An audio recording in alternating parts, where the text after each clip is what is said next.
Road ने भी पैसे हैं ਇਹ ਗੱਡੀ ਹਿੱਟ ਕਰੀਏ ਕੋਈ रोड ही प्यार ਗੱਡੀ ਹਿੱਟ ਕਰੀਏ ਕੋਈ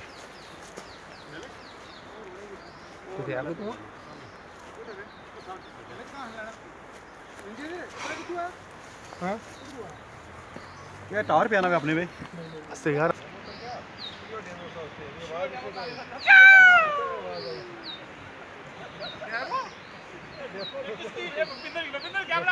हाँ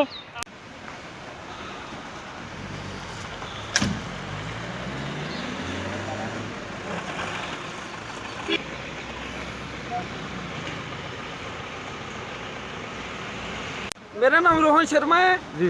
आज मैं जब ये सुबह मॉर्निंग वॉक के लिए निकला था तो यहाँ पर देखो पाकिस्तान की कायराना हमला और 2 गोले पुंछ ब्रिगेड के ऊपर पड़ा है और पाकिस्तान अगर 2 गोले मारेगा हम 2000 गोले मारेंगे।